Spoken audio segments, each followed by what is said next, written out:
누가복음 17장 11절에서 19절까지 말씀입니다. 찾으신 줄 알고 제가 봉독합니다.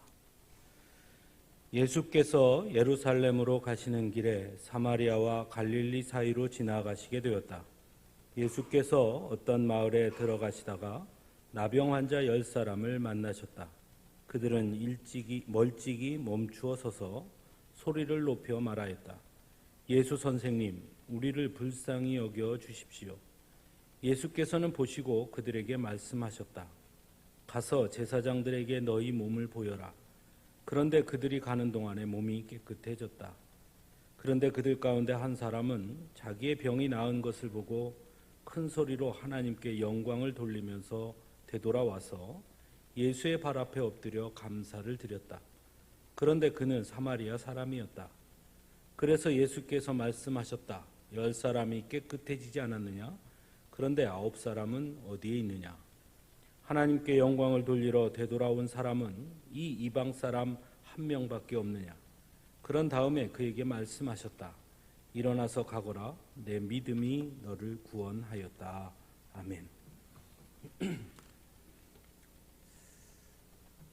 사회 심리학 용어 중에 우리가 자주 쓰는 군중심리라는 말이 있습니다.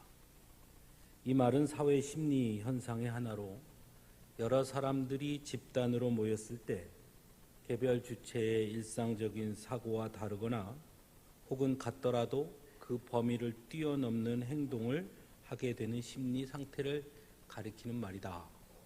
이렇게 사전적 의미가 그렇게 되어 있는 용어입니다. 쉽게 말하면 사람들은 대부분 자신의 생각과 다르더라도 다수의 사람들이 선택하는 것을 따르게 되어 있다라는 것입니다. 우리 옛말에도 친구 따라 강남 간다 이런 말 있지 않습니까?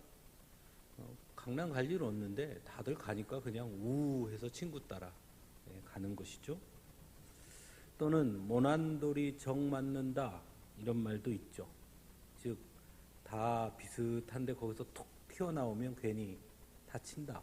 그러니까 그냥 여러 사람들의 생각을 따라가는 것이 좋다. 이런 뜻이겠죠.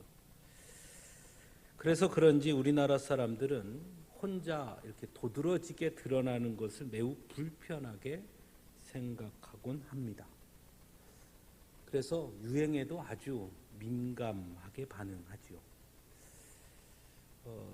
코로나 이전에 몇 년 전에 시차례에서 중국에 여행을 간 적이 있어요. 시차례 목사님들과 함께. 중국의 북경에 가서 제가 아주 놀라운 사실을 하나 발견할 수 있었습니다. 작은 성에 관광 투어를 이렇게 가는데 정말 엄청나게 많은 사람이 모여 있어요. 거기에는 뭐 여러 나라의 사람들이 왔죠. 근데 딱 봐도 한국 사람이다 알 수 있었습니다. 말소리 안 들어도 저 멀리서 봐도 저기는 한국 사람들인데 알 수 있었어요. 어떻게 알았느냐? 그 당시 우리나라에 등산복이 아주 유행했거든요. 그런데 그룹이 쫙 오는데 다 등산복 점퍼를 북경 시내 관광을 하는데 다 등산복 점퍼를 입고 무리지어서 딱 오면 100% 한국인이에요. 네. 모두가 한국 사람들이었습니다. 실제로. 예. 북경 시내를 관광하는데 등산 점퍼를 입고 있는 거예요. 왜 그러냐? 그 당시 우리는 다 유행했거든요. 알록달록한 등산 점퍼. 요즘도 비슷한 걸 저는 보게 돼요. 네, 그게 뭐냐면요. 오늘도 제가 우리 중고등부 예배 드리면서도 똑같은 걸 느꼈는데요. 길에서 이렇게 지나가다 보면요. 중고생들, 특히 여학생들의 옷이요. 똑같습니다. 검은색 티에 밑에는 약간 편안한 추리닝 같은 회색 옷 또는 검은색 옷을 입고 있습니다. 그리고 다 마스크를 쓰고. 지나가면 제가 누군지를 몰라요. 다 똑같습니다. 며칠 전에 우리 김경숙 권사님 손녀 세은이를 만났는데 세은이도 똑같이 입고 있더라고요. 네, 다 똑같습니다. 아마도 이러한 현상 역시 군중 심리의 영향이 아닐까 싶습니다. 튀지 않고 싶어 하는 거죠. 다들이 그렇게 입으면 다 그렇게 따라 입는 거예요.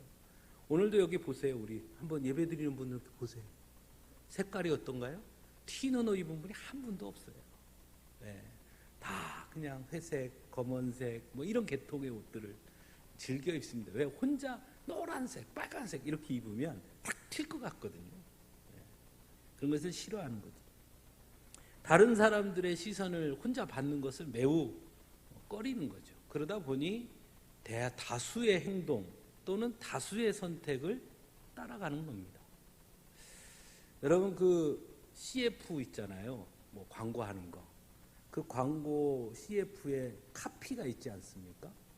그 카피 중에 여러분 제 머릿속에 남는 카피가 뭐가 있습니까? 몇 가지 있어요.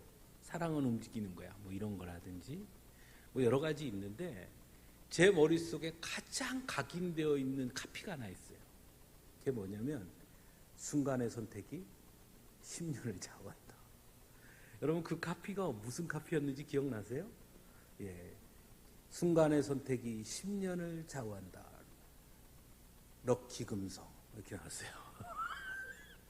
예, 예전에 텔레비전 선전이었던 것 같아요. 텔레비전 선전. 그게 아직도 머릿속에 남고요. 그 카피는 정말 대단한 카피다 이런 생각해요. 텔레비전을 사려고 하는데 많은 사람들이 똑같은 텔레비전을 살 때 어떤 사람은 이걸 사고 어떤 사람은 저걸 사는데 그 선택에 따라서 어떤 사람은 10년 동안 고장 없이 쓰는 사람도 있고 어떤 사람은 금방 고장이 나서 자신의 선택을 후회하는 사람도 있을 수 있죠. 대부분 사람들은 이런 걸 선택할 때 어떻게 선택하느냐? 많은 사람들이 뭘 선택했느냐를 따라서 선택해요. 그렇죠? 텔레비전을 사야 되는데 냉장고를 사야 되는데 뭐가 좋을까? 물어봐요. 다른 사람들이 다 말해요. 냉장고는 어디 게 좋아? 그럼 그냥 사는 거예요. 또는 텔레비전은 뭐가 좋아? 그럼 쑥 따라가서 사는 거죠. 왜? 그래야 나의 선택에 대한 불안감이 사라지는 거예요. 왜? 대부분 사람들이 그걸 선택했으니까 그걸 쫓아가게 되는 거죠. 가전제품을 하나 선택하는 것도 10년을 좌우한다는데 우리의 영혼을 위한 선택은 얼마나 중요하겠어요. 그죠? 근데 이제 그 선택은 어떻게 할 거냐는 거예요. 네? 내 영원한 생명을 위한 선택은 어떻게 하시겠습니까? 그것도 역시 사람들한테 뭐 어디가 좋아? 어디가 좋아? 절이 괜찮아?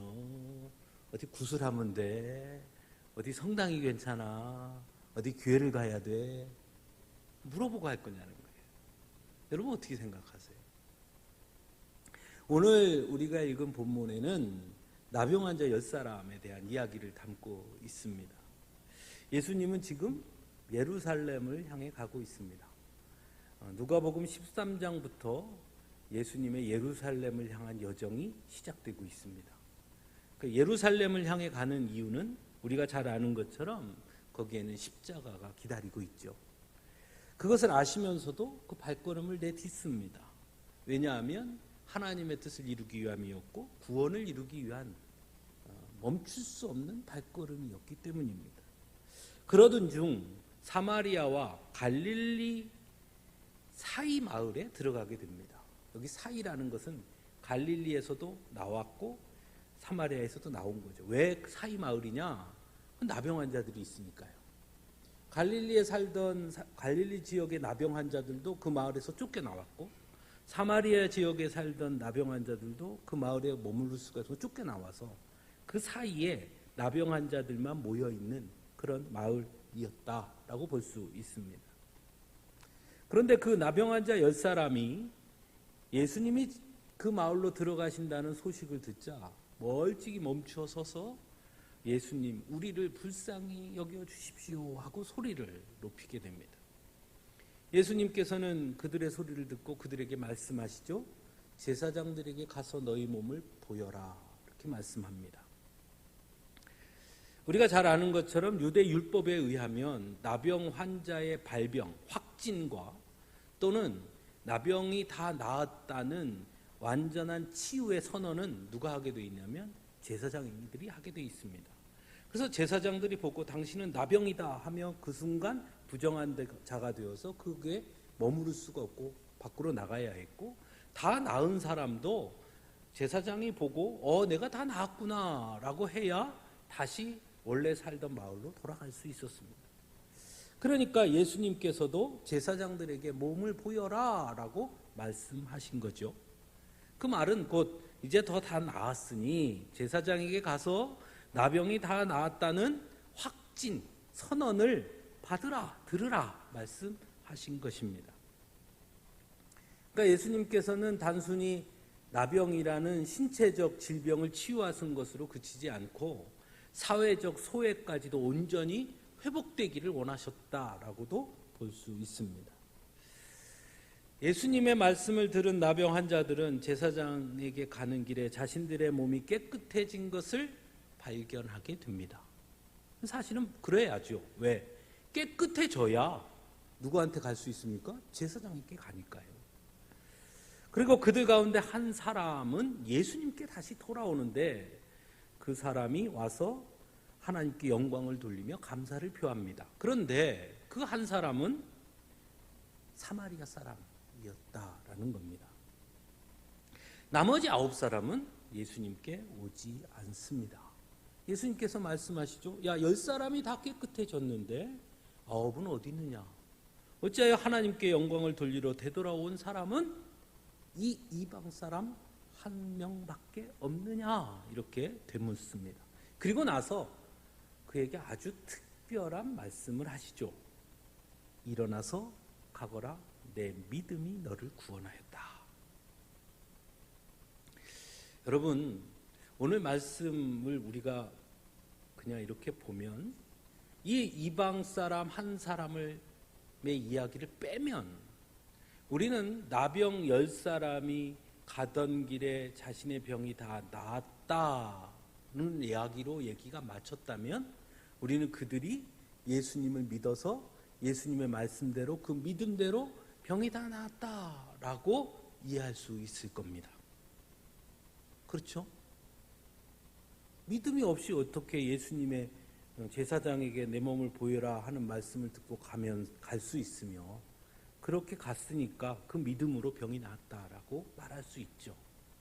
근데 예수님의 핵심은, 이 말씀의 핵심은 거기 있지 않아요.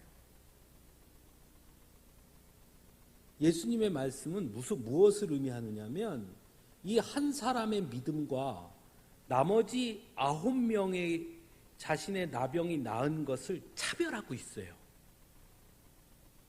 이건 무슨 뜻이냐면 10사람의 나병이 다 나았잖아요. 그죠? 예수님은 그것을 믿음으로 인해 나았다라고 말씀하고 하려고 하는 게 아니에요. 그건 뭐와 같으냐? 우리 모두는 햇빛을 쬐고 우리 모두는 공기를 마시죠. 이건 보편적인 하나님의 은혜예요. 그 보편적인 은혜에 그 중에 한 사람은 그 보편적인 누구에게나 베풀어 주시는 그 은혜 가운데서 누구를 기억한 겁니까? 예수님을 기억한 거예요. 그게 믿음이라는 거예요. 이게 핵심이에요. 이 9사람은 그렇다면 우리가 한번 생각해 볼 수 있어요. 왜 안 왔을까? 왜 안 왔을까? 왜 이 한 사람만 되돌아온 것일까? 근데 그 돌아온 한 사람이 이방 사람, 사마리아 사람이라고? 어쩌면 그래서 돌아왔을 수도 있어요. 왜냐? 그 말은 나머지 9사람은 뭐 정확하진 않지만 9사람은 유대인이라면 그들은 당연히 누구에게 가야 됩니까? 제사장에게 가야 되지만 이 이방 사람은 제사장에게 간들 제사장이 그를 만나줄 리가 없죠. 왜? 이방 사람은 제사장을 만날 수가 없어요. 그러니까 어차피 가봐야 제사장 만날 수도 없고, 그러니까 돌아가자 하고 예수님께 왔다 이렇게 말할 수도 있어요. 하지만 오늘 본문에서 말씀하는 것은 유대의 율법에 따른 이야기를 하는 것이 아니라 믿음에 관한 말씀이에요. 믿음. 여러분, 성경에 내 믿음이 너를 구원하였다라고 예수님이 말씀하신 사람은 총 4명이 나와요. 근데 그들은 모두 다요, 아주 특별한 사람들이었어요. 쉽게 예수님께 가까이 할 수 없는 사람이에요. 오늘 본문에도 이방 사람, 혈루증 앓던 여인, 모두가 부정해서 그 당시에 유대 사람들로부터 배척받던 사람, 천대받던 사람, 그들의 무리에 함께 할 수 없는 사람들이었어요. 그런데 예수님은 그들에게 내 믿음이라고 말해요. 세상 사람들이 보는 기준이 아니라 네 믿음이 너를 구원했구나 라고 말씀하는 거예요. 예수님도 제사장에게 보여야 하는 유대의 율법을 잘 알고 있어요. 그래서 제사장에게 보여라 말씀하셨어요. 그렇지만 가는 도중에 몸이 깨끗해졌다면 이렇게 생각할 수도 있어요. 예수님께 먼저 찾아와서 감사를 표하고 제사장에게 갈 수도 있는 일이에요. 그러나 그들은 그러지 않았어요. 분명 가는 동안에 몸이 깨끗해진 것을 안 것은 예수님께 돌아온 이방 사람만은 아니었을 것임에도 불구하고, 그래서 예수님 묻습니다. 10사람이 다 깨끗해지지 않았느냐? 그런데 그 중에 예수님께 되돌아온 사람은 이 한 사람이에요. 자, 한번 생각해 봅시다. 가던 길에 한 사람이 내 몸이 깨끗해졌어. 그럼 나머지 9사람들도 자기 몸을 보았을 거예요. 나도 그래, 나도 그래, 나도 그래. 자, 10명이 다 나왔어요. 자, 그 다음에 어떤 선택을 하느냐? 이렇게 깨끗해졌으니까 우리를 깨끗해 하신 예수님께 찾아가서 감사해야 되지 않겠어? 누군가는 그렇게 말했을 것이고, 누군가는 아니야, 지금 당장 중요한 건 제사장에게 먼저 가야 돼. 그런 선택을 했을 수도 있어요. 그런데 그 선택의 자리에서 9명은 제사장을 향해 간 선택을 했다면, 이 한 명은 그 대부분의 선택과 같지 않은 선택을 했어요. 이게 믿음이라는 거예요.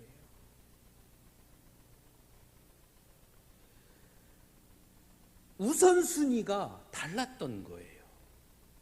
믿음이 뭐냐? 우선순위가 다른 거예요. 대부분의 사람들이 선택한 것, 다수의 선택이 아니라 나의 우선순위가 무엇이냐에 따라 선택할 수 있는 게 믿음이라는 거예요. 여러분, 우리 일상에 살면서 이와 비슷한 일이 많아요. 정말 많아요. 대부분의 사람들이 다 그렇다고 하면 거기에 휩쓸려서 내 생각과 나의 우선순위와 다른 길을 갈 때가 많이 있습니다. 이게 더 중요한지 알지만 저도 그런 적이 있었던 것 같아요. 어렸을 때 친구들이 모여서 놀고 있는데, 아주 친한 친구들이 있는데 그 친구들이 말하는 거예요. 야, 내일 일요일 날 어디서 재밌는 영화를 하는데 우리 영화 보러 가자. 그런데 저는 그때부터 고민하기 시작하는 거예요. 그 시간이 나는 교회 가는 시간이거든요. 근데 난 교회 가야 되거든요. 그런데 그 친구들을 딱 보니까 친구들은 다 거기 간다는 거예요. 근데 보니까 그 친구들 안에는 교회를 다니는 친구들도 몇 명 있어요. 그래서 그 친구들을 보는 거죠. 그때 그 친구들이 거기 간다는 거예요. 그럼 제가 어떻게 돼요? 아주 마음이 한결 편해져요. 왜? 저 교회 다니는 저 친구도 가니까 나도 가도 괜찮아. 휩쓸려가는 것이죠.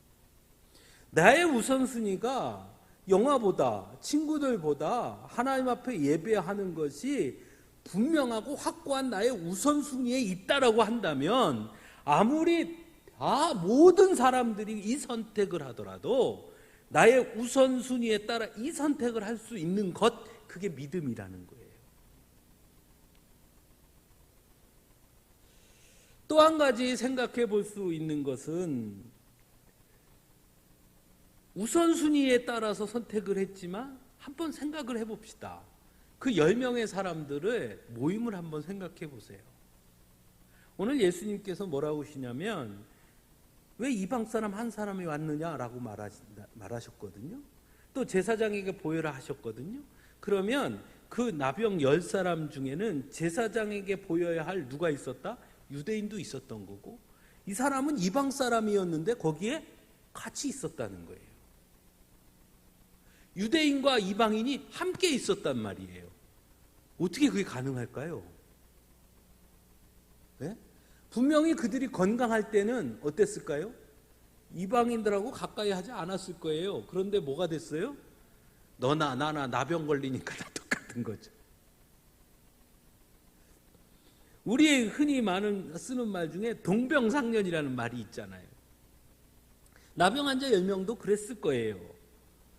나병은 더욱이 단순히 육체적인 질병을 넘어서 사회적으로도 완전히 고립되는 질병이었기 때문에 나병 환자들끼리는 서로를 더욱더 의지할 수밖에 없었을지도 모릅니다. 그래서 예수님이 지나가자 소리를 지를 때도 10명이 함께 지르는 거죠. 동일한 기적을 경험하게 됐어요. 자, 동일하게 아프고요. 동일한 기적을 경험하게 됐어요. 같은 질병을 앓았고 같이 생활했고 같은 기적을 경험한 거예요. 그런데 그 다음이 다른 거예요.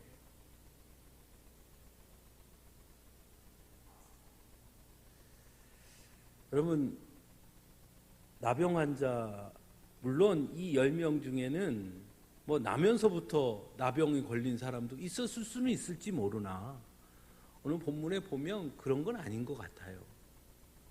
나병이라는 것은 선천적으로 걸리기도 하지만 그러나 대부분 후천적이 훨씬 더 많습니다. 그런데 원래 건강했던 사람이 병에 걸렸어요. 나았어요.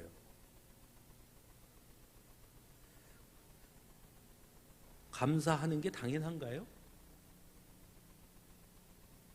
여러분 어떻게 생각하세요? 왜 사람들이 감사하지 않는지 아십니까? 나는 원래 건강했거든요.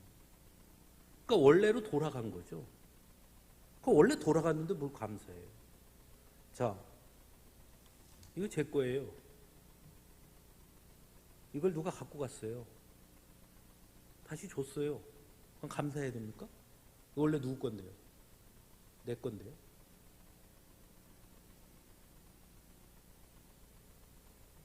사람들이 감사하지 않는 이유는요, 가장 결정적인 게 뭐냐? 원래 내 거라고 생각하기 때문에. 그런데 이방 사람은 다르죠. 뭐가 달라요? 그는 유대인들의 문법에 따르면 하나님으로부터 뭐에 된 사람? 제외된 사람이에요. 처음부터 하나님의 은혜를 입을 수 없는 사람이었다고요. 그런 그가 예수님의 은혜로 뭐 했어요? 은혜를 입었어요. 그래서 그는 뭐예요? 감사하는 거예요. 처음부터 나는 하나님으로부터 외면당한 사람, 하나님의 선민, 하나님의 백성 안에 들어올 수 없는 사람이었는데 그런 내게 하나님의 은혜를 주셔서 내 병이 나았다고요. 그러니 이 사람은 감사하는 것이 당연한 거예요. 9명은요. 원래 나는 하나님의 백성이거든요. 그럼 우리는요? 오늘날 우리들이 매우 착각하는 게 있어요. 구원은 하나님께서 우리에게 주셨어요. 거저 주셨어요. 어느 대가를 지불하지 않았어요. 그러나 원래 우리 게 아니었어요. 여러분 이걸 잊으면 안 돼요. 여러분 원래 우리 거 아니에요. 원래 우리는 죽어야 되는 자들이에요. 그런 우리에게 구원을 주신 거라니까요. 그러면 당연히 뭐 해야 돼요? 감사해야죠. 이방인은 그걸 알았어요. 그래서 그는 감사할 수 있었던 거예요. 오늘 말씀을 보면서 저는 그런 생각을 했습니다. 믿음이 뭘까? 여러 말로 이야기할 수 있지만 여러분 믿음은 좀 멋진 말로 표현하면 고독한 선택이에요. 고독한 결단이에요.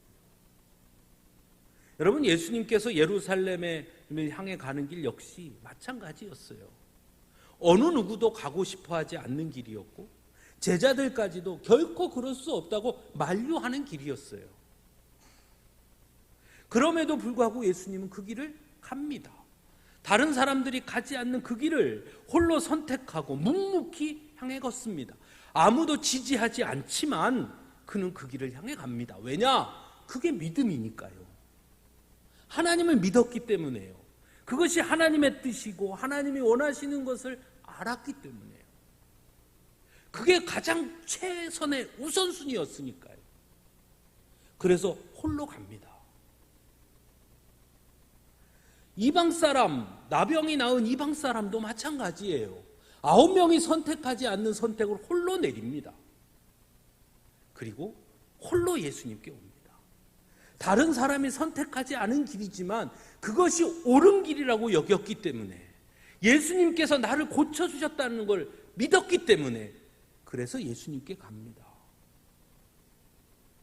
고독한 선택이에요. 믿음은 군중 심리가 아니에요. 믿음의 길은 오히려 고독한 길이고요. 때로는 다른 사람들의 눈에는 이상하게 보이는 길이기도 합니다.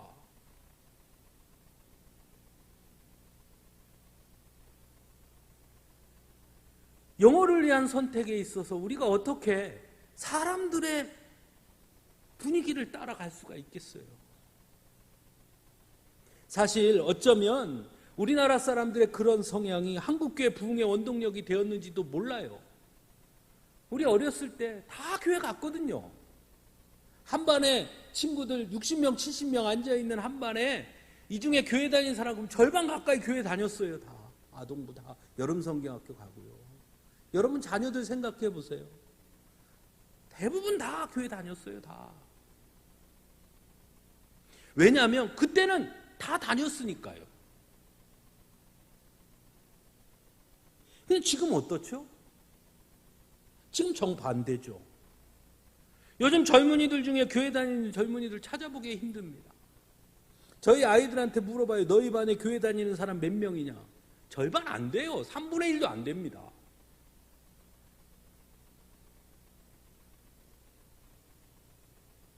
왜 그럴까요? 답은 간단해요. 너 교회 왜 안 다냐? 다 안 다니는 뭐하러 다니냐는 거예요. 오히려 교회 다닌다고 하면 이상하게 쳐다보는 지경에 이르렀지요. 시험 기간에 교회 가면 이상한 애죠. 왜? 다 그렇게 생각하니까요. 결론은 뭐냐면 교회는 다녔지만 자기 결단에 이르는 믿음을 갖지 못했다는 거예요. 휩쓸려 다니는 거예요. 휩쓸려서 교회 다니다가 10년쯤 다니면 집사님도 되고, 그런 거예요. 네? 집사님도 되고 권사님도 되고 뭐 다 했는데 기도도 제대로 못 해요. 우리 교회 분들은 다들 기도 참 잘하셔서 감사한 일이에요. 어디 교회 가면요, 아이고 세상에 싶은 분이 있어요. 제가 어디 교회 가서 예배 드리는데 권사님이 나와서 대표 기도를 하는데 기도를 다 끝나고 끝에 어떻게 끝내야 돼요? 예수님의 이름으로 기도했습니다. 아멘 해야 되는데 자기 할만 다 하더니 아멘 하고 들어가는 거예요. 긴장해서 그러셨겠죠.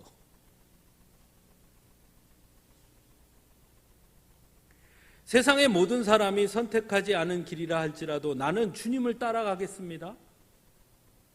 그렇게 말할 수 있는 거 그거 쉬운 거 아니에요. 그건 뭐가 있어야 가능하냐? 자기 결단이 있어야 가능한 거예요. 그래서 예수님 말씀하잖아요. 인자가 올 때 세상에서 믿음을 찾아볼 수 있겠느냐. 예수님 마지막 때 왔을 때 너는 왜 나를 잘 따라오다가 이상한 데로 갔냐? 이렇게 물으면 쟤도 가고 다 가니까 나도 갔지요. 나한테만 그러세요. 아무 소용없어요. 여러분의 영혼을 누구에게 맡기겠습니까? 사람들이 다 선택하면 그 쭉 따라가면 됩니까? 내 영혼의 문제를? 믿음은 고독한 거예요. 그래서 어려운 거예요. 대부분의 사람들이 선택하지 않는 거예요. 10명 중에 9이 선택하지 않는 발걸음이 믿음의 발걸음이에요. 그럼에도 불구하고 예수님이 생명이고 그 길만이 영원히 사는 길이라고 믿기에 혼자라도 그 길을 가는 거, 그게 믿음이에요.